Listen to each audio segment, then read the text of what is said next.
think we'll go ahead and get started.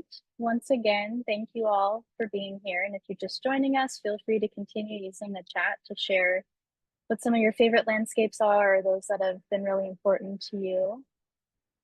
And I'm really excited for our conversation today.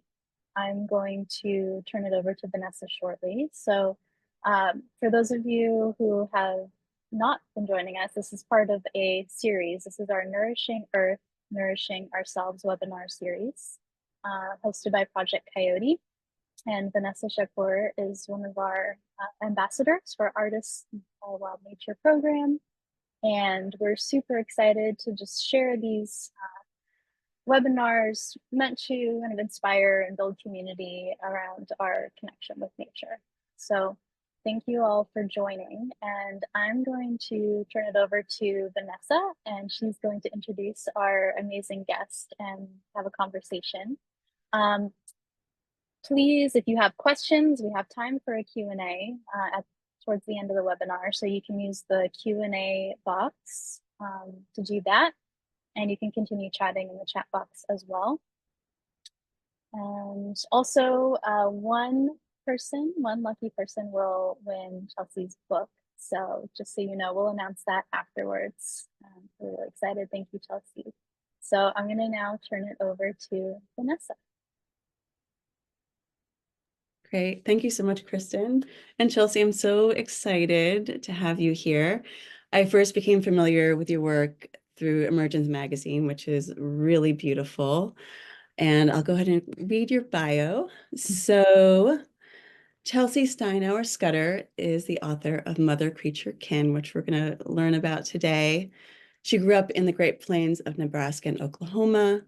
After receiving her Master's of Theological Studies at Harvard Divinity School, her writing became focused on the confluence of relationship to place with experiences of the sacred. From 2017 to 2022, she worked as a staff writer and editor for Emergence Magazine, an online and print publication exploring the intersection of culture, ecology, and spirituality. Her writing can also be found in The Atlantic, The Common, The Slowdown, Decor, Maine, and many, many other places. Chelsea, I'm super excited to have you here today and to talk about your new beautiful book. And I thought it would be lovely to get started by having you read a little bit for those who aren't familiar with your work. Gladly, and thank you so much, Vanessa. Thank you, Kristen. I'm just so glad to be here. I've really been looking forward to this, and thank you all for being here. I love seeing all of these special places in the chat and having these landscapes here with us today too. So thank you. So I'm going to read a very short chapter. It's chapter 6 in the book called Ascendance. One April, a portion of eastern Tennessee's population of golden-winged warblers vanished. This was a different vanishing from the one the species continues to endure in the Appalachians, where its population is 5% of historic levels. Different from the fact that this silver migrant songbird, who wears a prim yellow hat and sings a buzzy song, has experienced one of the steepest declines of any North American songbird over the last half-century. Different, I mean, from erasure. No, this April disappearance was an intentional vanishing act. The day after the warblers left, a massive storm system barreled through the central and southern United States, generating 84 confirmed tornadoes and leading to 35 human deaths. After the storm passed, the warblers returned, having flown almost 1,000 miles to avoid the weather. The team of researchers tracking them concluded that the birds had heard the infrared waves, acoustic waves inaudible to human ears, produced by the approaching storm when it was as many as 560 miles away. And even though they had completed their seasonal migration and established their breeding territories, they undertook what the scientists called an evacuation migration, and then returned home when it was safe to do so. In myth, the presence and behavior of birds often indicates a moment of potent transition. They come to impart knowledge or to warn or to help.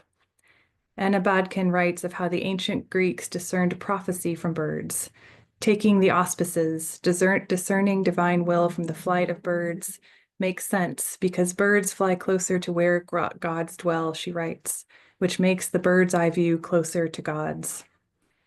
This is a common motif across cultures and religious traditions. Winged beings are taken to be closer to God. As such, birds have often been considered thin place creatures, able to move through the veil that separates our plane from the spirit plane, life and afterlife, or world and underworld, or earth and heaven, or human and divine. The dove descends to Jesus at the Jordan River. In varying ways and tellings, raven brings light to the worlds of indigenous peoples of the Eastern Arctic. In the Rig Veda, dark the descent, the birds are golden colored, up to the heaven they fly robed in the waters. These words could easily describe the Tennessee golden-winged warblers as roiling storm clouds approached. Pigeons were associated with the Sumerian mother goddess Ishtar. In the tomb of Tuna el-Gebel in Egypt, which was likely inaugurated in the 7th century BCE, more than 4 million mummified birds were discovered, a sizable percentage of which were African sacred ibis. A person of ancient Egypt seeking perhaps a cure for illness or a longer life could have purchased a mummified ibis and offered it in sacrifice. In a 3rd century fresco in the catacombs of Priscilla in Rome, a phoenix sits in its nest, engulfed in blood-red flames, a symbol of resurrection. It's the wings.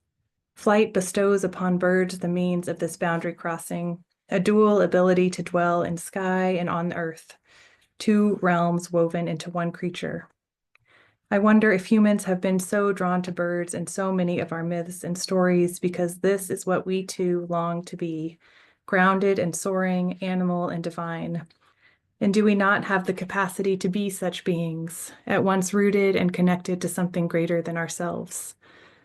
I think what is at stake in this capacity, in this reaching toward rooted and interconnected potential, is an ecological and spiritual sense of belonging, in which we are at once emplaced and in deep relationship to that place, perhaps better phrased an eco-spiritual belonging, for the two are not separate. I do not then mean the sort of belonging in which this computer I'm talking on belongs to me, or this house, or this land. That sort of belonging is limited, one-sided, hierarchical, and turned easily toward destructive and diminishing ends. The question, what belongs to me, is a dead end. But the inverse one, to what do I belong, brings us to the core of our humanity and into the relationships that sustain and nurture that humanity. As a mother, I am circling this question of belonging, for I have brought a child into a precarious world. The storm clouds are on the horizon, and I must nonetheless teach her how to hold that thread of connection to the sacred and to the earth, even if storms roil her home. This means doing that work myself, for I cannot yet say that I truly, deeply belong anywhere. I am apprenticing to the birds. I'm tracking an intuition in wide arcs across the sky, that mothering our children, as well as extending nurture and care to the earth, requires finding our footing first within an eco-spiritual center. This sort of relational belonging requires both the physical spaces and places and the relationships that emerge from those places. Such relationships come to serve as points of connection or sources of mystery or invitations into deeper knowing. At these relational thresholds, the points at which we meet what is beyond ourselves, we might become warm-blooded, feathered bodies taking flight. Some might name that form of belonging God. Others might name it forest. These do not need to be the same thing, nor are they mutually exclusive. Did not the Tennessee golden-winged warblers display such belonging as creatures hopping among the branches of their native trees while tuning into the approaching storm, which was far from visible but nonetheless viscerally sensed? Upon observing the behavior of the warblers, the researchers began asking, and this became the central question of their subsequent paper, whether paying attention to birds could serve as an accurate advance warning of disaster. My central question was, how can I be more like a warbler? Stop there. So beautiful. Thank you. It's mesmerizing. One of the things I really appreciate in your book are the questions that you pose to readers. And I thought that might be a nice place to start. You pose some really amazing questions in your introduction, and I'm just going to read a couple of those aloud. So you write, the questions at the heart of this effort, meaning this book, are as follows. What if we all have the potential to be mothers to the places where we live and the beings with whom we share those places? And what if we are also mothered by them? What healing might then be possible? And what does it mean to act ethically within these webs of relationship? What does it mean to mother ethically? So I would love to start by asking, what called you to write this book at this particular moment in time? And then also, I just really appreciate your expansive definition of mothering and want to invite you to speak to that. You.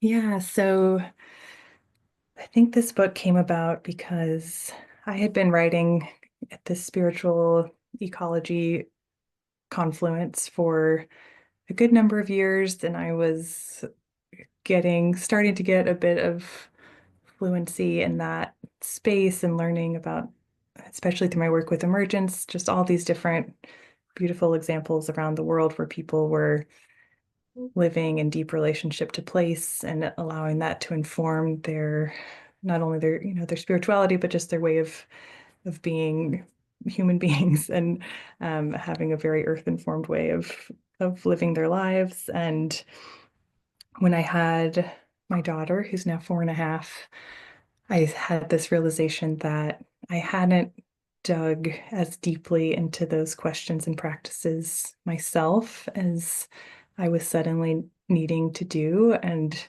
I don't by any means think that having a child is the only way to go deeper into ecological crisis or fear or grief. But for me, that was a catalyst of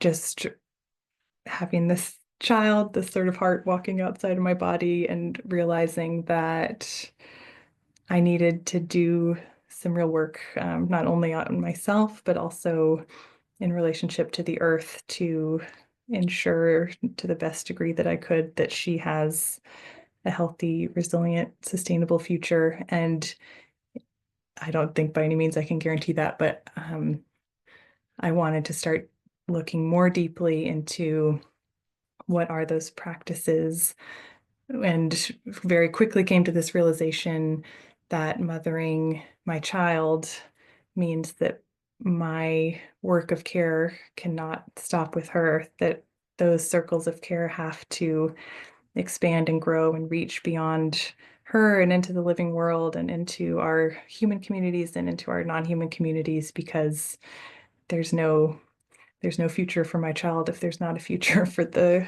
creatures and beings who she shares her world with. And so I started to think about this idea of mothering as not only mothering my daughter, but also giving deep care and attention and love and nurture in that same sort of unconditional way to places and to creatures. And I had a lot of help on the way of thinking about that from Robin Wall Kimmerer and Braiding Sweetgrass, who writes about the good mother being a person who ensures that all beings flourish in their homes, to Angela Garbs and her definition of there being sort of a terrain of motherhood where multiple, undertaking the care of children is a communal effort. And so a lot of people helped me sort of start to do that work myself of really expanding and deepening what it means to mother, and thinking about that as work that is non-gendered, is expansive, is thinking about any human being as being fully capable of giving love and nurture and care. And so how can we start deepening those practices at this time when our earth is really crying out for our care? Beautiful. Yeah. And just curious too, like, how do you differentiate mothering from parenting? Do you see a difference in those two definitions, or, what made you lean toward mothering more than the kind of like larger concept of parenting? Or Yes, that's such a good question. I think, right, because I could have used the word parenting, I could have used the word maybe nurturing or caregiving. And I think for me, there was something in mothering, perhaps somewhat just selfishly, because I had just become a mother. So it was a word I was relating to on a personal level. But I think also even outside of that, there is a sense of, when we hear the word mother, and I mean, I don't mean to say it's untrue when we hear the word father, but there's a sense within this word mother of someone who there's sort of an implication immediately of kinship, of deep relationship, of that unconditional love and care, of,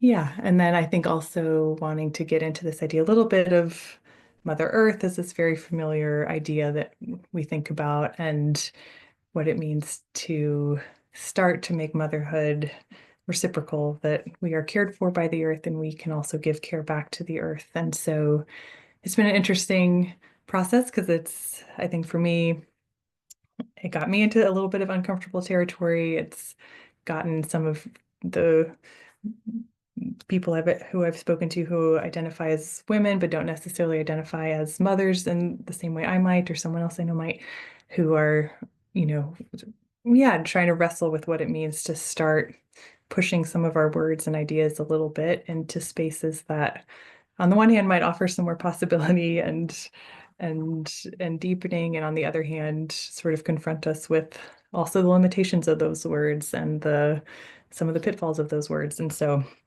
that's been an interesting learning process and experience too along the way. Yeah, it makes sense to me as a verb. And, since we talk about Mother Earth, and that's like a universal term for so many people. And I also really love the concept of ecological mothering that you talk about in your book, how whether we have children or not, no matter what gender we are, we can be nurturing or nourishing to the many, many species in our ecosystem. So I'd love for you to speak to that and how you define ecological mothering in your book, and just what it looks like maybe in your life too.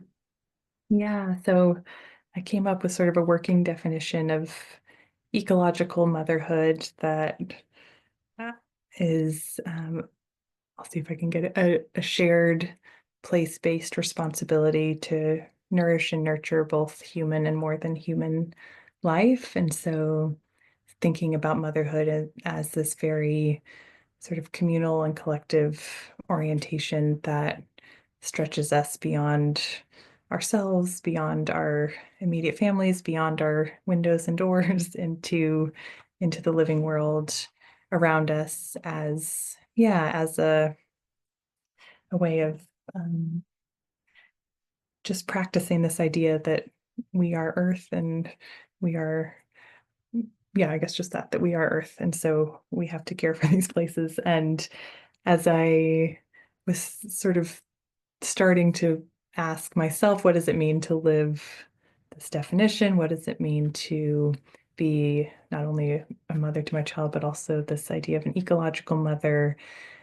What that really called me to initially was starting to just pay more attention to who and what was living around me. And the book really became structured around some of those, some of those creatures and ecosystems that I started to learn about, that in many cases I knew existed, but really had no depth of understanding of just how interconnected I was to them.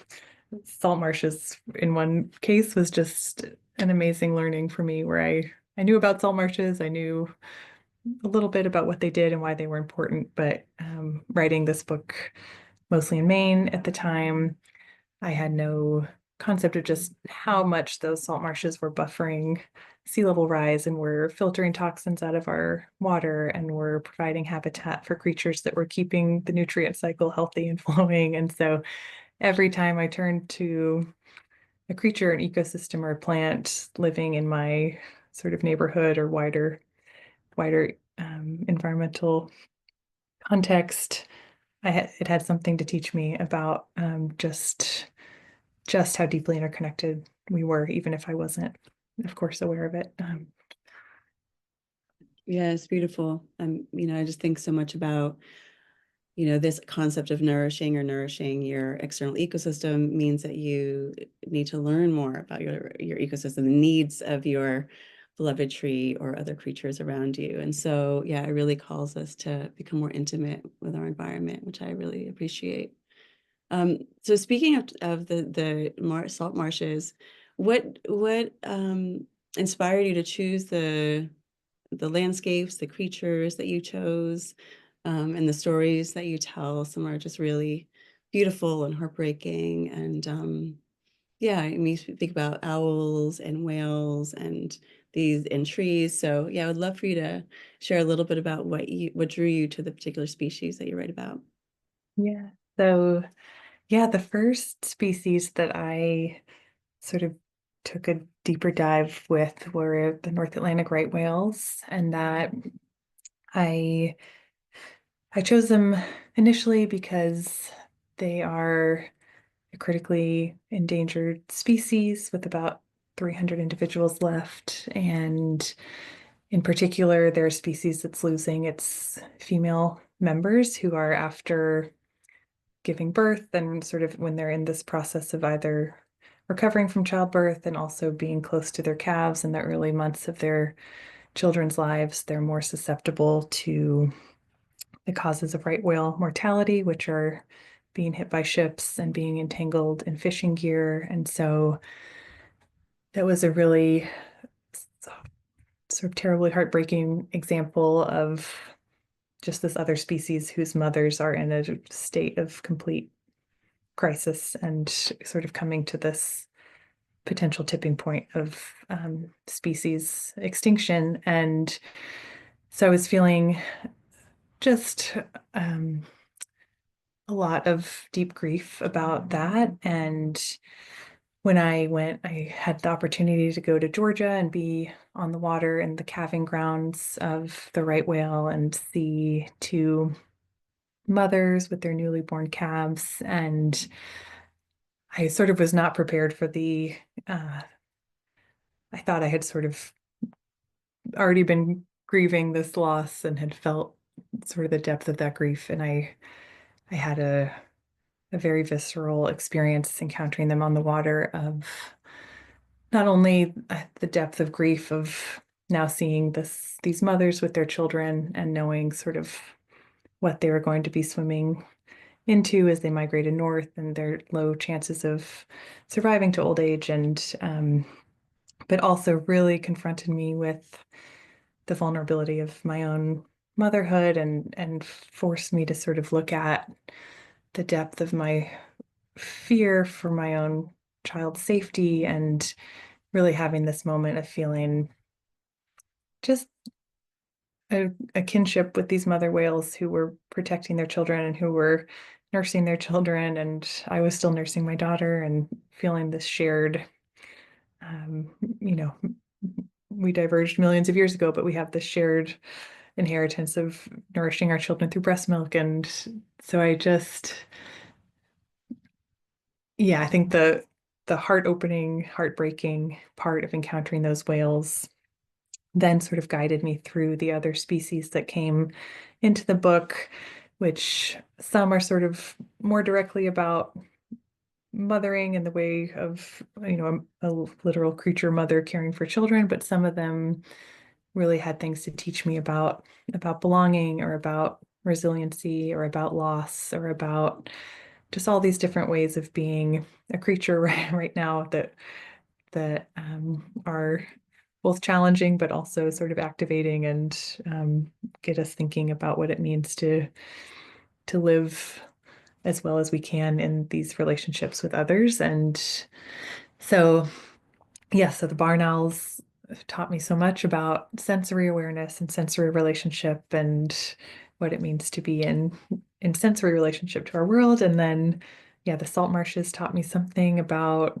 navigating uncertainty and, these liminal sort of edge ecosystems had a lot to say to me about letting go of the need of finding concrete answers and solutions that were, silver bullet ideas that were going to solve the climate crisis, and being willing to sort of place my feet at the edge of certainty and say, I don't get to know what the future will be, but I get to choose what I do right now. And so it was such a gift, I think, learning from each of these different beings about how to be a better human right now, and how to navigate some of what's so hard about this time too. That's really beautiful.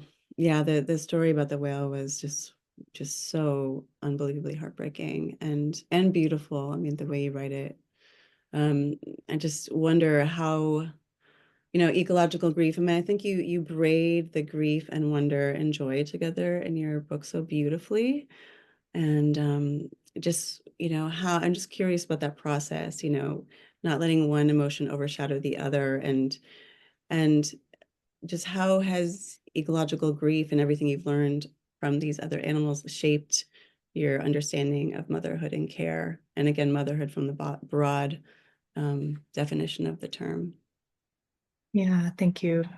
Yeah, that's a lovely question. I think a lot of it initially, honestly, was continuing to just remove some of the veils of my own denial and my own wanting to say it's going to get better, or and it's not that I don't have hope. I don't want to say that, but I found again and again and again, as I was, even when I sort of found an ecosystem that I thought would give me a hopeful example, I would again confront grief and loss and sort of the depth of the challenges that all of, that so many beings are facing right now. And so I found that and I was really sort of, as I set out to write the book, I was wanting to write a book that would give me hope as a mother, and I really couldn't get there. Again, not that I don't have hope, but I found that my hope fluctuated, and it was not a reliable source of bolstering me. And the grief taught me, I think, at some point, I think in my sort of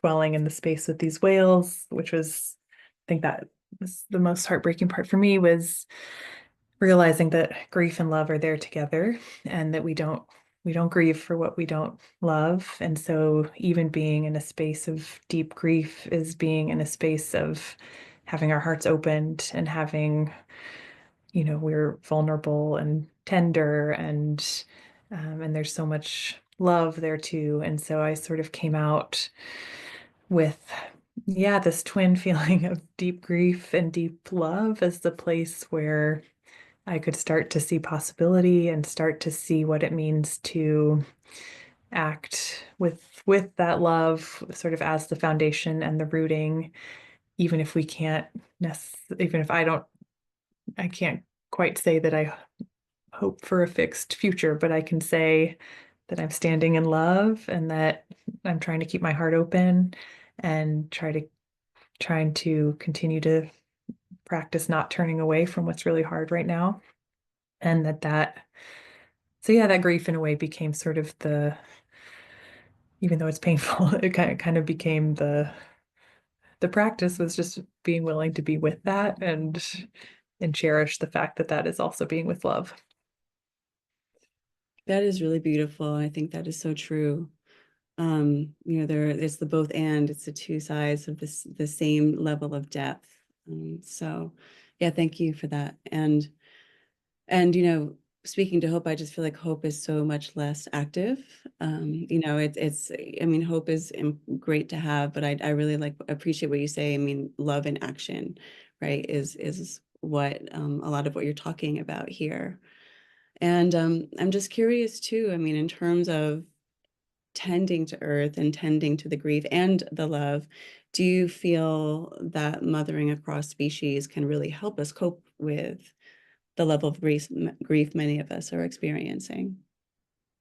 Yes, I think so. I think even in the moments where it was really, there was hard learning, like in one section of the book, I write about how we were neighbors with this family of barn owls, and we watched them come up, and there was an owl cam in their nest box, so we had the chance to sort of see these eggs be laid and then hatch, and these chicks start to grow, and then the nest was predated, and all of the chicks, and we think one parent, were killed. And um which obviously was incredibly painful, but also I learned so much from those owls and the way that they navigate their worlds. And I had this sort of experience of, yeah, just deep awe and wonder and learning about their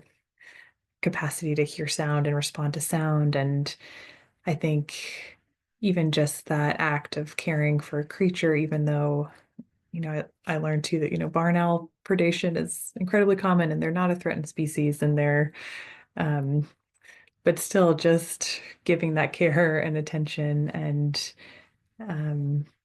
coming into this, yeah, just again and again, these reminders that we, and I should just speak for myself, that I am so conditioned to think of myself still as an individual, as a contained person, um, and as someone who's just so completely entangled in the systems of extraction and harm that are being done right now, that this, as I was learning about these creatures and learning about their worlds and learning about the way that our worlds intersected and are entwined, and it was really like this process for me of getting closer, like baby step by baby step, getting closer to this sense of a true ecological self that is made of earth, and that this will be a lifetime practice for me. But the gift, I think, of just starting to learn about who I'm entwined with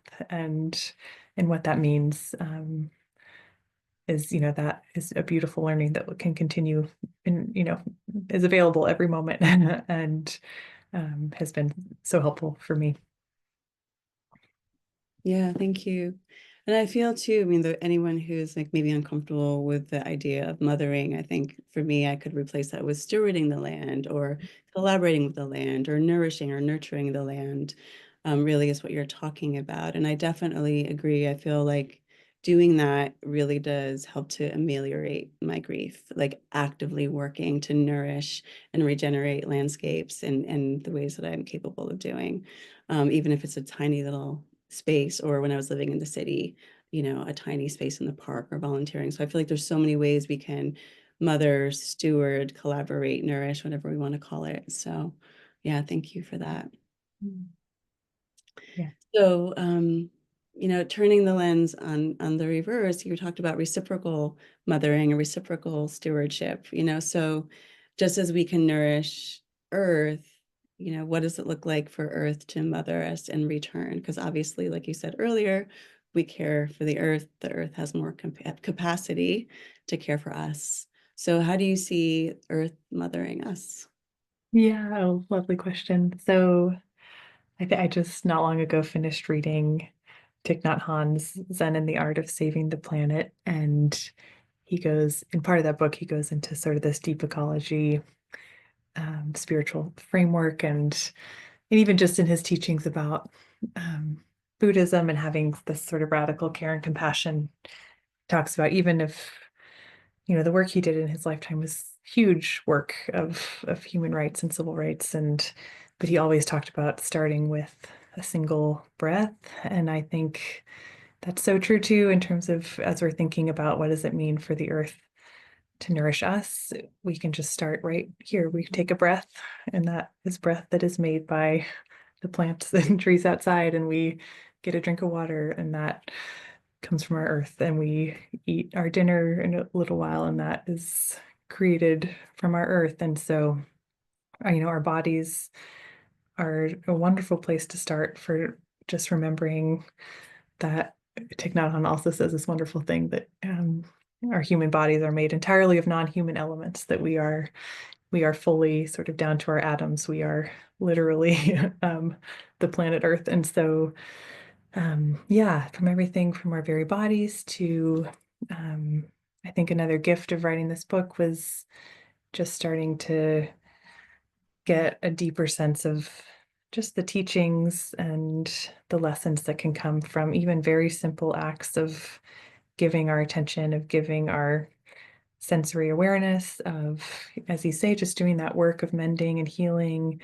Those are acts that nourish the earth, but also return that nourishment to us, just even, all of the benefits we hear about with having our hands, literally in soil or being, sort of immersed in forests. There's so many, even just very, Western medicine is finally catching up to even just the ways that lowers our depression, lowers our blood pressure, or regulates our blood pressure, helps us with anxiety, all of these things that are right there that the earth is offering to us. That's been, I think that was a thing that did feel hopeful to me writing the book, was just that reminder that every single moment we have that opportunity to remember that. And so it's just a practice that's always available. We don't have to be on the top of a mountain. If we are, that's wonderful, but we can truly be right here in our bodies and be nourished by the earth. And so that's a wonderful thing. That's really lovely and so true. Thank you. So one of the other many things I appreciate about your book is your expansive definition of community as well. From your immediate family broadening out to whether you call them family of trees and other creatures around you. And obviously going back to the idea of ecological stewardship or ecological mothering, it's understanding and knowing the needs in your community and who is in your community. So I'd love to know who is in your wider ecological community, and what does caring for them, nourishing them, mothering them, or stewarding them look like right now for you? Yeah, great question. And yes, I love asking other people this question too, because it's really so interesting. And so since writing this book, I wrote this book in southern Maine, and we've now moved to central Vermont. So I'm getting to know a new community of beings, and it's been so lovely, actually. So yeah, just if I were to sort of sketch it out here a little bit, we have my family here, and then we have our two cats, and then we have our garden. We're starting to put in a garden. We put in a greenhouse last year, and so we've got all the seeds we've planted. We just scattered a bunch of wildflower seeds that we collected last year. And we have a brook running by our house, and all the creatures that come there. Our daughter, it has a very boring name of Brook Street Brook, and our daughter has renamed it Butterfly Brook because there are a lot of butterflies that come, and she was more interested in that. And then, yeah, just 2 blocks away is our local library, and the librarian who, brings Aspen into some wonderful project or craft idea every time we go. And there's the neighbors we see, and there's this year I tried to make a point of learning my spring ephemerals, those early wildflowers that come out before the trees have leaved, and trying to start building my vocabulary of who else is it's growing. And there are also, there's at least 2 sort of majorly invasive species growing on our property that we have to figure out how to manage. And there are pesticides in the river a lot. And so there are all those ways that there is beauty and diversity, and there's work to be done. And so we're learning, and I'm working on getting my prescribed fire certification to help with a little bit of local land restoration, and trying to figure out some just very local practical ways that I can be involved. And yeah, so that's where we are. Beautiful. Yeah. So it's just a community or ecosystem of people, and as well as your larger multi-species ecosystem. Yeah. So as a final question before we move on to questions from everyone who's here, I'd love to know, like, what advice do you have for those of us here to, help us be inspired to mother or nurture or steward our local community of many, many creatures and beings, whether we're in an urban area, or I'm sure many of us are in such different ecosystems. So any sort of just nuggets of inspiration you can leave us with as far as that goes? Yeah. So one would be to follow your curiosity. If there's a bird you're hearing outside that you're curious about, or if there's a plant or a flower you're seeing that you think, oh, I wonder what that is, or if there's maybe a local history of your place, or just sort of starting. I think it can be overwhelming to sort of think like, okay, or I feel this sometimes, like I need to know every species and every plant, every bird, and then I feel too overwhelmed to know where to begin. But even just starting with one sort of spark where you feel your attention drawn, you feel some sort of conversation or inspiration happening, and you could. I felt like with each one of these species I researched in the book, you could spend a lifetime learning about any one being, but just starting to use your attention, use your sensory body, which is giving us so much information and sort of in every moment. And so even just lately, I've just been going outside in the morning for 2 minutes and just listening and trying to just use my ears.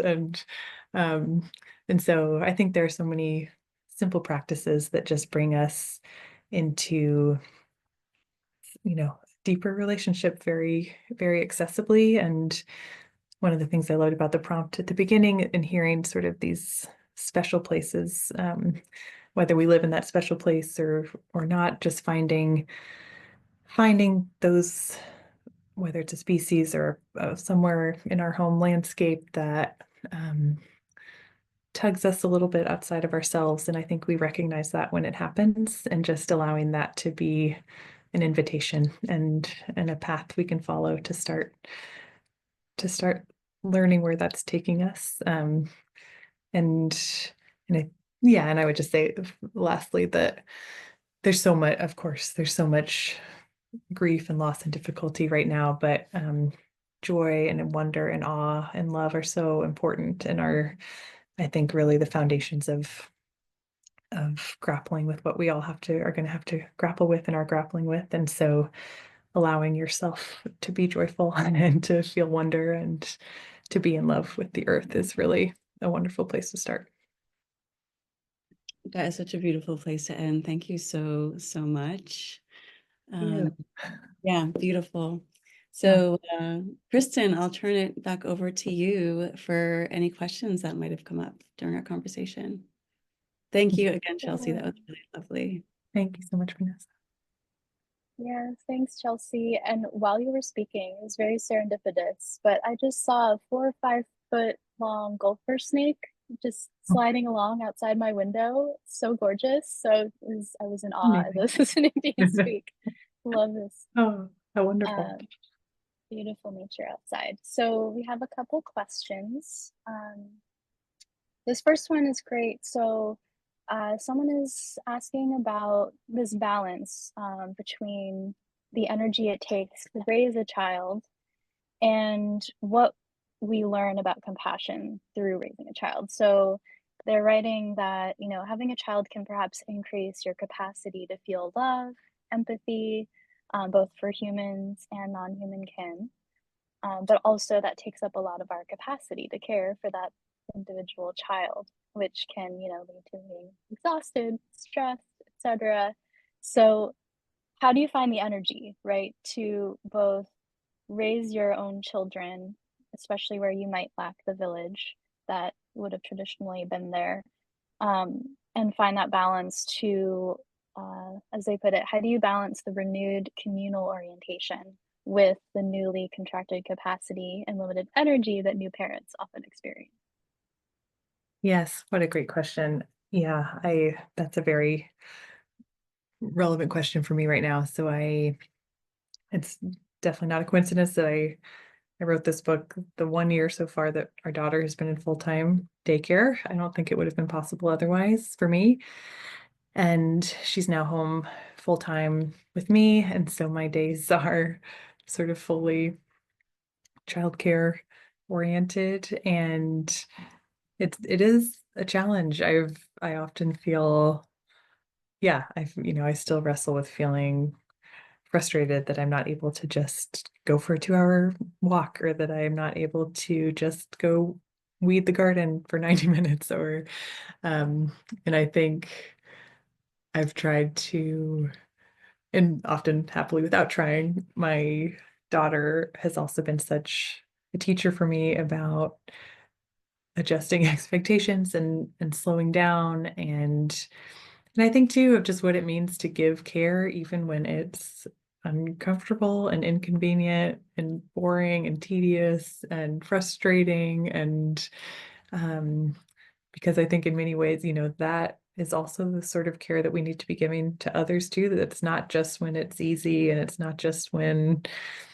we happen to carve out, and I realize there are practical limitations to all of that, but I think just this sense of a lot of my caregiving work right now is being present with my daughter, and a reminder too that, there is the aspect of caring for the world around her, but there's also the aspect of raising her to be someone who cares for the earth and who is aware of what's around her, and who is listening and giving space to others. And so I've also tried to have it be that we're doing, now that she's 4.5, also it's easier because she has language and she has questions and she has interests. And so trying to have it be that we're doing a lot of that learning together, that we're learning the spring ephemerals together, and we're planting seeds together, and we're, often just playing and being silly. But yeah, trying to find ways to braid those together, and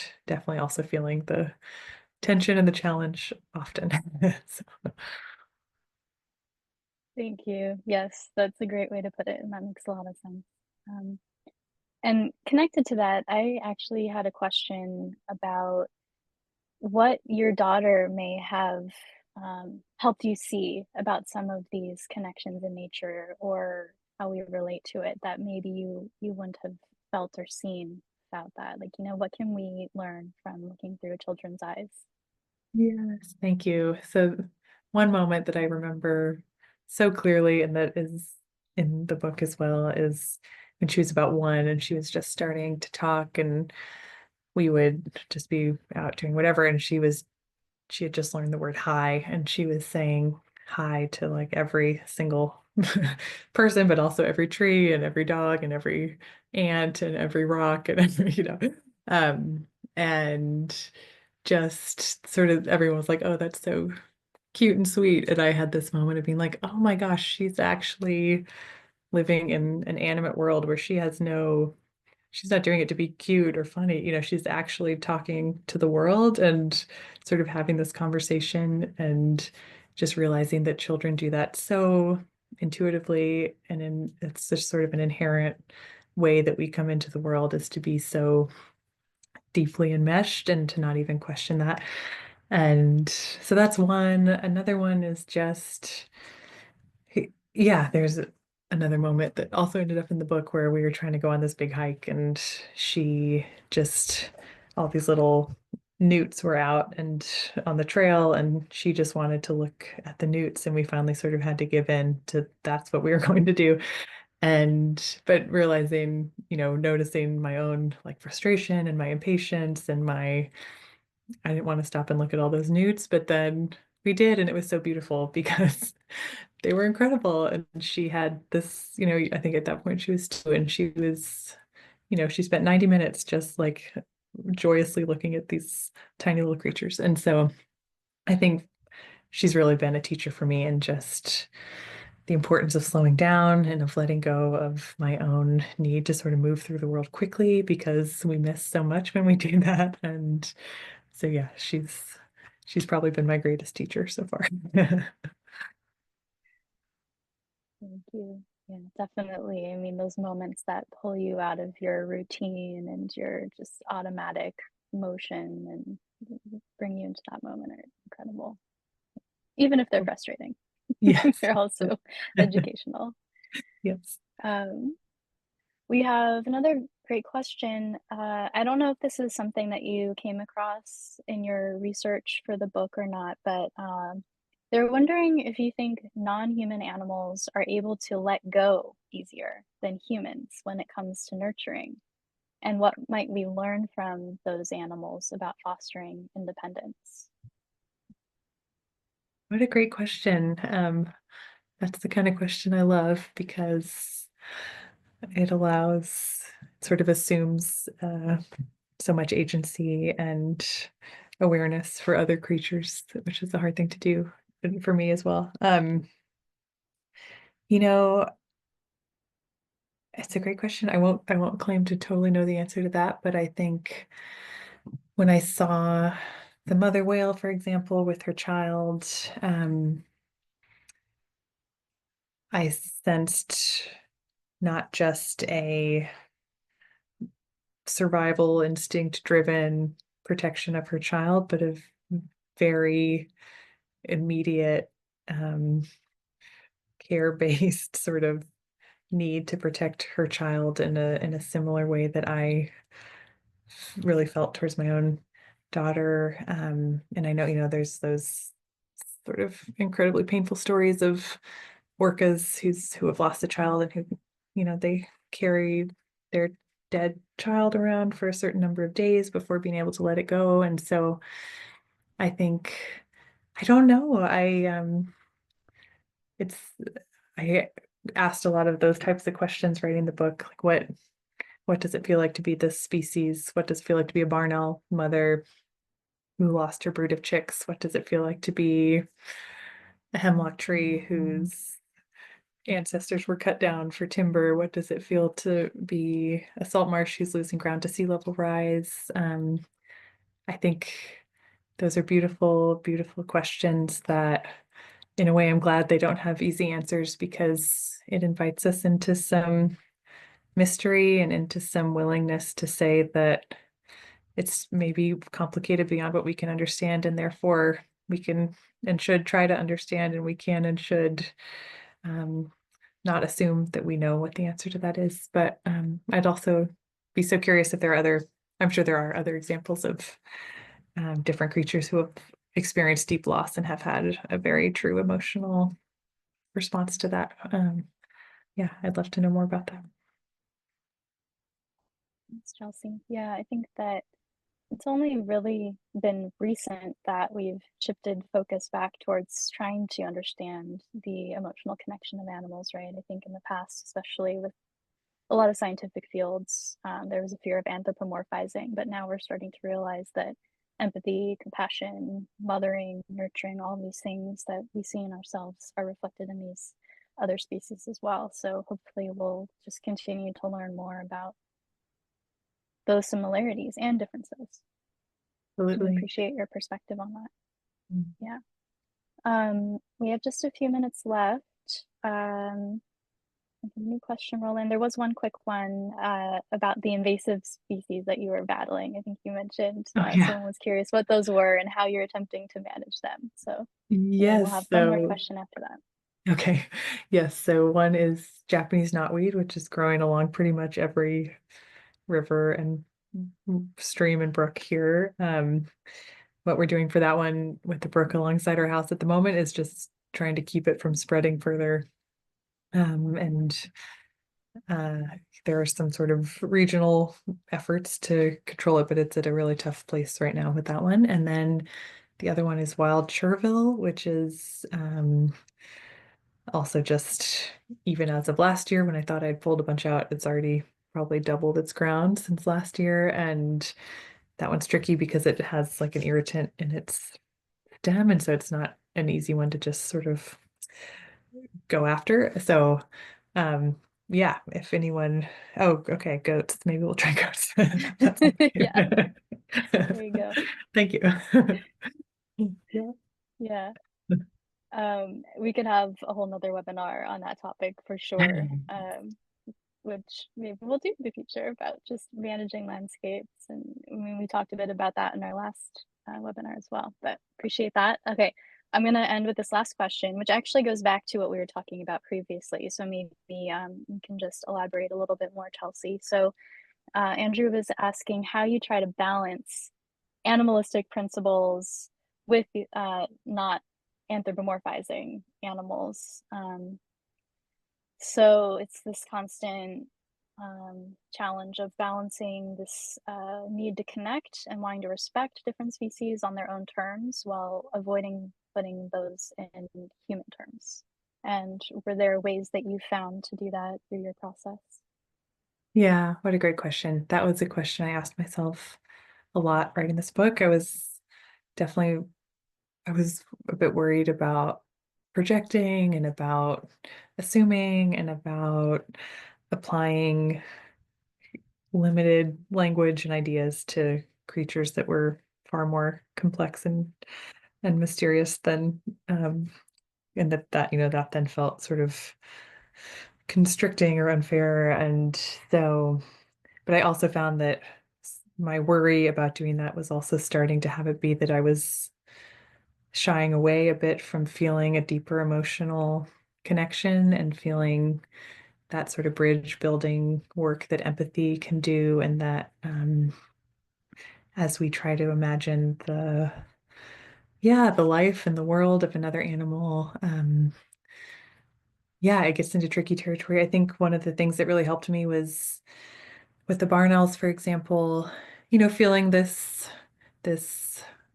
kind of mothering parental relation of watching them start a family and having those sort of emotional responses, but then also trying to learn about the barn owls living in this world of sound and how different that is from myself, and trying to understand what just sort of what her sensory world is like and what her relationship to the ecosystems and places are. And so it was really helpful for me to sort of pair an emotional response or emotional connection with just reading scientific papers and reading about these animals and their worlds, that I was trying to sort of come into a deeper understanding of their biology and their ecology, as well as kind of building this emotional empathy bridges, and also just sort of allowing to my emotional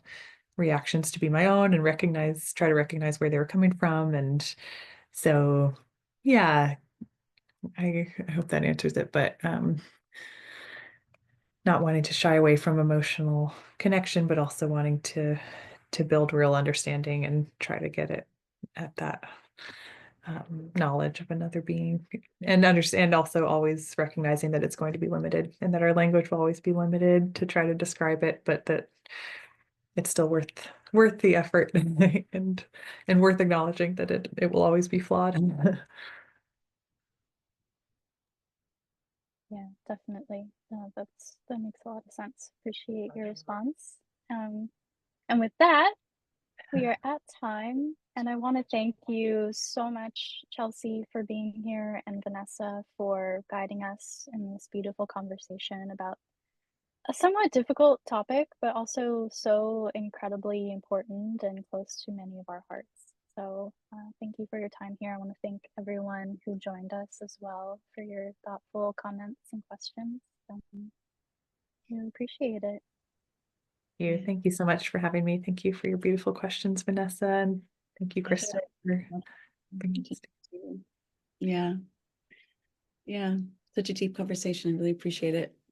Thank you. Thanks so much. And we'll be announcing the next webinars in this series soon. So as long as you all are on our email list, you'll be up to date. So make sure you go onto our website if you're not. I just posted the link as well for those who want to learn more about our Artists for Wild Nature program and Vanessa. And yeah, feel free to always reach out to myself if you have questions about our programming. And we hope to see you at the next webinar. Okay. Thank you so much. Bye. Thanks, everyone.